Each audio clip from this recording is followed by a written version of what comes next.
Sigismund Shlomo Freud.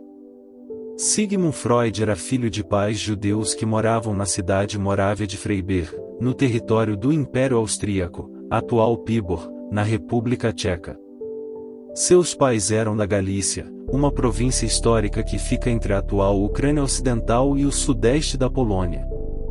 Seu pai, Jacob Freud, um comerciante de lã, teve 2 filhos, Emanuel e Philipp, de seu primeiro casamento. A família de Jacob era de judeus assídicos, e embora o próprio Jacob tenha se afastado da tradição, ele ficou conhecido por seu estudo da Torá. Ele e a mãe de Freud, Amalia Nathanson, que era 20 anos mais jovem e sua terceira esposa, foram casados pelo rabino Isaac Noam Imer em 29 de julho de 1855. Em função de problemas financeiros, Jacob e Amalia mudarão-se para Leipzig em 1859 e em 1860 para Viena, onde se estabeleceram com os filhos Sigmund e Anna. Os meios-irmãos de Freud mudarão-se para Manchester. Em Viena, a família Freud cresceu até 1866, com o nascimento de Rosa, Marie, Adolfine, Pauline e Alexander. Embora tenha passado boa parte da vida em Viena, Freud revelou que nunca se adaptou à cidade e que sempre sentia saudades de Freiberg.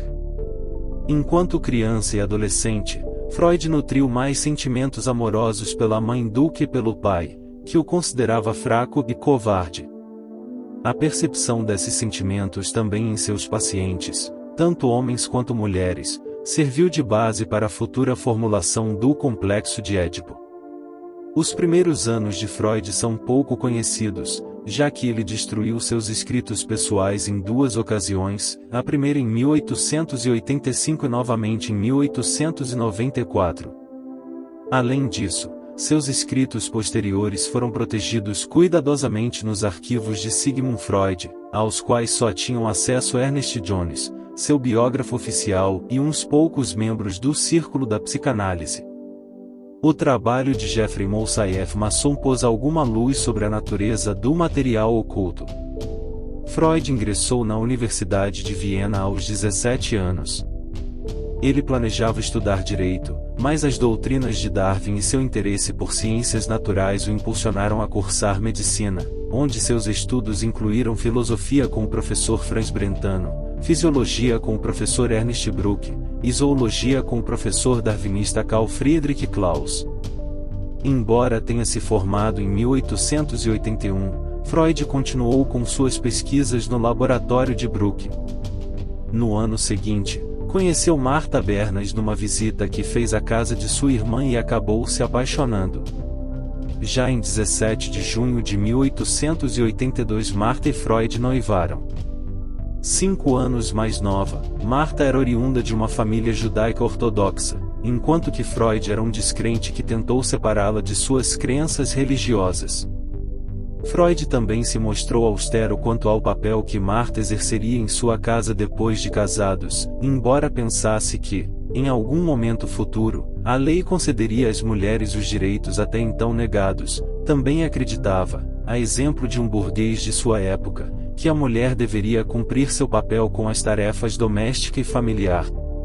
O baixo salário e as poucas perspectivas de carreira na pesquisa científica fizeram-no abandonar o laboratório e a começar a trabalhar no Hospital Geral, o principal hospital de Viena, passando por vários departamentos como cirurgia, medicina de doenças internas, psiquiatria, dermatologia, doenças nervosas e oftalmologia sucessivamente.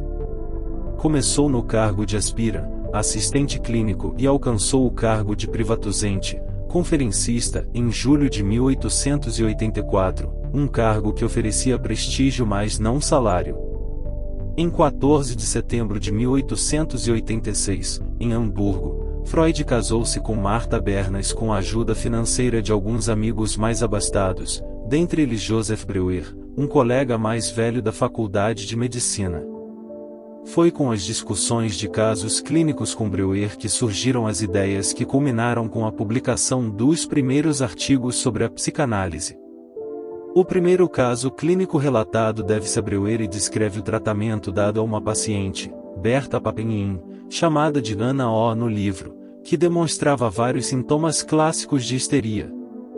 O método de tratamento consistia na chamada cura pela fala ou cura catártica, na qual a paciente discute sobre as suas associações com cada sintoma e, com isso, os faz desaparecer. Esta técnica tornou-se o centro das técnicas de Freud, que também acreditava que as memórias ocultas ou reprimidas nas quais baseavam-se os sintomas de histeria eram sempre de natureza sexual.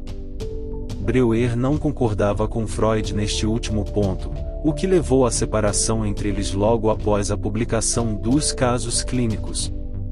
Nos primeiros anos do século XX, são publicadas suas obras Interpretação dos Sonhos e a Psicopatologia da Vida Cotidiana. Nesta época, Freud já não mantinha mais contato nem com Joseph Breuer, nem com Wilhelm Fliess. No início, as tiragens das obras não animavam Freud, mas alguns médicos já confiavam nas suas ideias. O público geral passou também a se interessar na prática da análise psicológica, principalmente entre círculos de educadores e até mesmo teólogos, o que foi amplamente divulgado, dentre outros, pelo clérigo protestante e colaborador freudiano Oscar Pester, contribuindo para o avanço da análise leiga, defendida por Freud. Por sua vida inteira, Freud teve uma posição financeira modesta.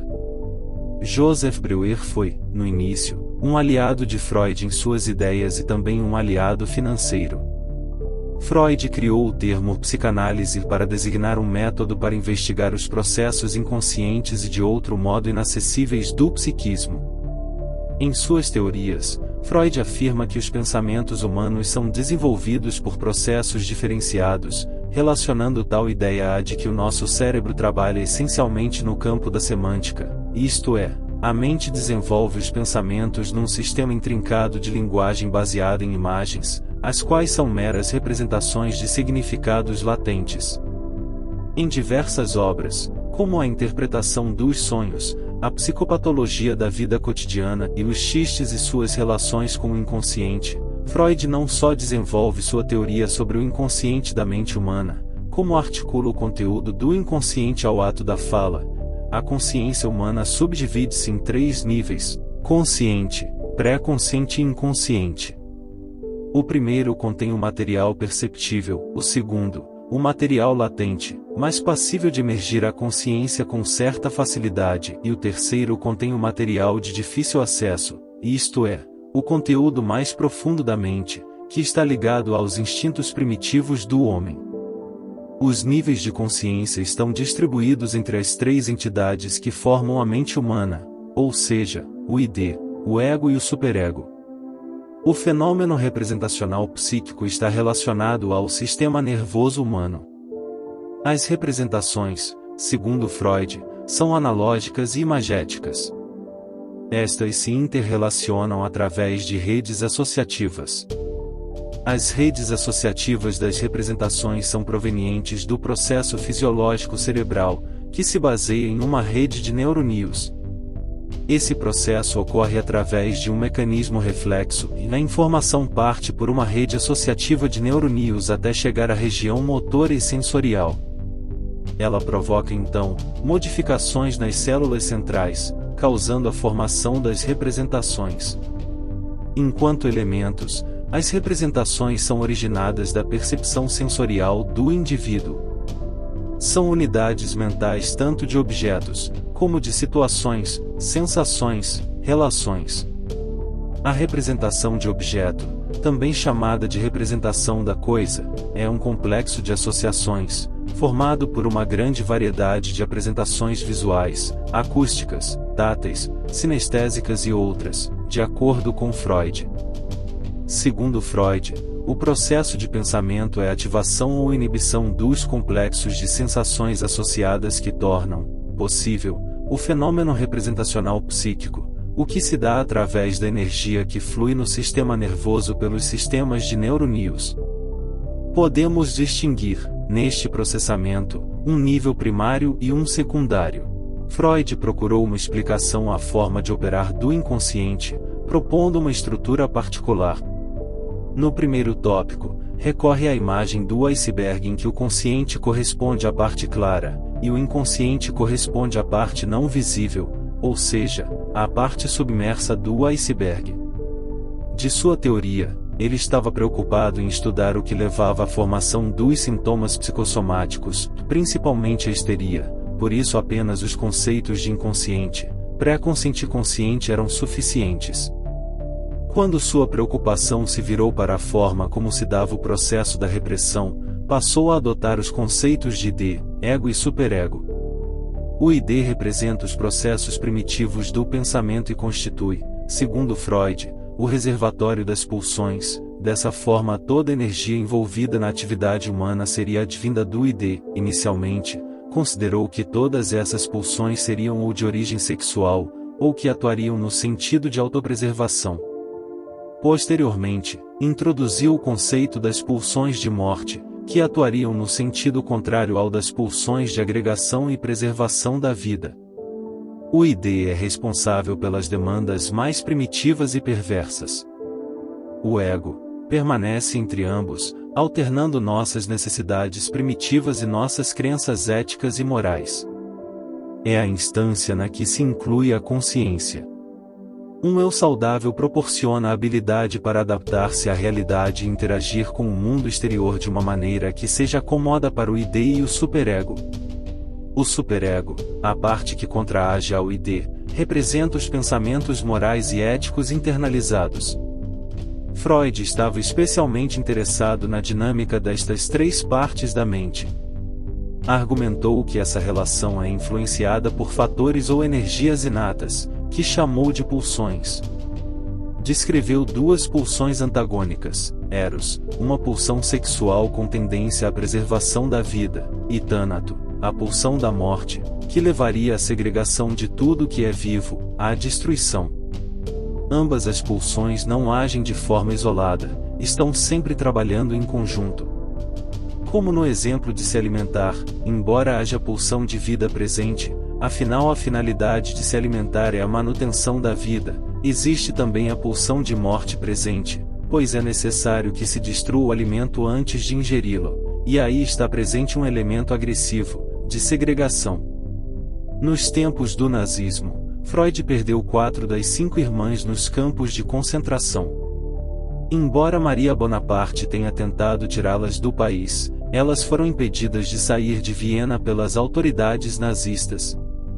Morou em Viena até 1938, quando, após a anexação da Áustria à Alemanha nazista, em razão de sua etnia judaica, refugiou-se na Inglaterra, onde já se encontrava parte de sua família. Freud e Martha tiveram 6 filhos. Um deles, Martin Freud, escreveu uma memória intitulada Freud, o Homem e Pai, na qual descreve o pai como um homem que trabalhava extremamente, por longas horas, mas que adorava ficar com suas crianças durante as férias de verão. Anna Freud, filha de Freud, foi também uma psicanalista destacada, particularmente no campo do tratamento de crianças e do desenvolvimento psicológico. Sigmund Freud foi avô do pintor Lucian Freud, do ator e escritor Clement Freud, e bisavô da jornalista Emma Freud, da desenhista de moda Bella Freud e do Relações Públicas Matthew Freud. Freud morreu de cancro no palato aos 83 anos de idade, passou por 33 cirurgias. Supõe-se que tenha morrido de uma dose excessiva de morfina. Freud sentia muita dor e, segundo a história contada, ele teria dito ao médico que lhe aplicasse uma dose excessiva de morfina para terminar com o sofrimento, o que seria eutanásia. Encontra-se sepultado no crematório de Golders Green, no bairro de Golders Green, em Londres, na Inglaterra.